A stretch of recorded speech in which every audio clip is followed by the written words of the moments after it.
बहुत कम लोग जानते हैं कि मिर्ज़ा गालिब को जेल भी जाना पड़ा था।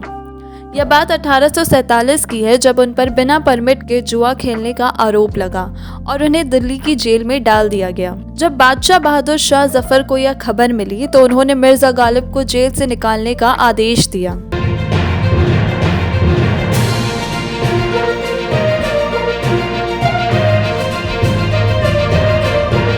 नमस्कार, मैं सोनल, आप देख रहे हैं द एसबी प्रेस। यह किस्सा बताता है कि मिर्ज़ा गालिब का जीवन कितना संघर्षपूर्ण था, लेकिन फिर भी उन्होंने कभी अपने अंदाज को नहीं बदला। आप सोच रहे होंगे कि आज हम मिर्ज़ा गालिब के बारे में क्यों बात कर रहे हैं, तो आपको बता दें कि आज उर्दू और फारसी शायरी की दुनिया में हमेशा अमर रहने वाले मिर्ज़ा गालिब का पुण्यतिथि है। मिर्ज़ा असदुल्ला बेग खान, जिन्हें हम प्यार से मिर्ज़ा गालिब के नाम से जानते हैं, उनका जन्म 27 दिसंबर 1797 को आगरा में हुआ था। वे बचपन से ही विलक्षण प्रतिभा के धनी थे। मात्र 5 साल की उम्र में ही उन्होंने फारसी और अरबी की शिक्षा लेना शुरू कर दी थी। उनकी जिंदगी में बचपन से ही संघर्ष था। जब वे सिर्फ 5 साल के थे तब उनके पिता का निधन हो गया। इसके बाद उनके चाचा ने उनकी परवरिश की, लेकिन 8 साल की उम्र में वे भी चल बसे। इस तरह मिर्ज़ा गालिब को कम उम्र में ही अनाथ होने का दर्द सहना पड़ा। 13 साल की उम्र में ही उनकी शादी दिल्ली के एक कुलीन परिवार की लड़की उमराव बेगम से करा दी गई, लेकिन यह शादी उनके लिए कोई सुकून लेकर नहीं आई।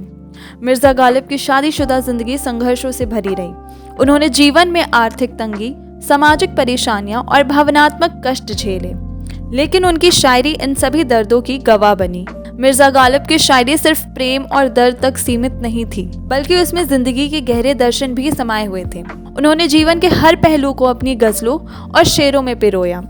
उनका एक मशहूर शेर है, ये न थी हमारी किस्मत की विसाल ए यार होता, अगर और जीते रहते यही इंतज़ार होता। उनकी शायरी में इश्क की तड़प, जुदाई का दर्द, इंसान फितरत की झलक और समाज की कड़वी सच्चाइयाँ सब कुछ शामिल थी।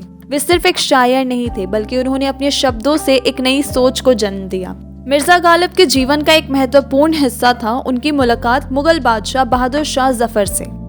बहादुर शाह जफर खुद भी एक शायर थे और उन्होंने मिर्ज़ा गालिब को अपना उस्ताद बना लिया। मिर्ज़ा गालिब को दरबार में एक प्रतिष्ठित स्थान मिला और उन्हें दबीर उल मुल्क की उपाधि से नवाजा गया।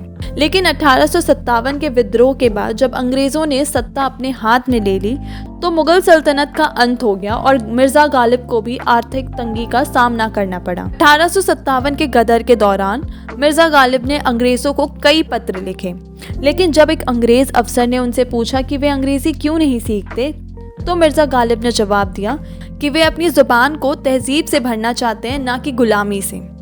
मिर्ज़ा गालिब हमेशा अपनी स्वतंत्र सोच के लिए जाने जाते थे।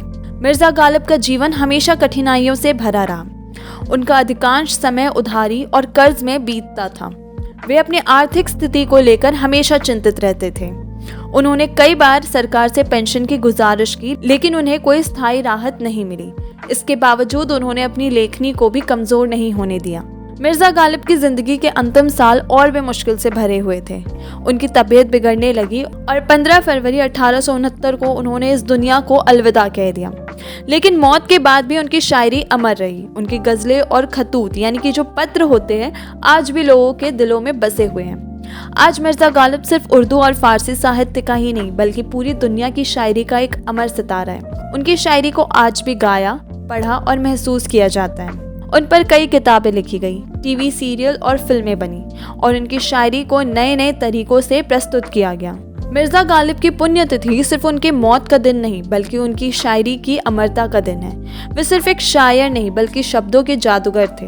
उनके लिखे हुए अल्फाज आज भी हर आशिक, हर दर्दमंद और हर साहित्य प्रेमी के दिल में धड़कते हैं। उनकी यही पहचान है, उनकी यही विरासत है और उनकी यही अमरता है।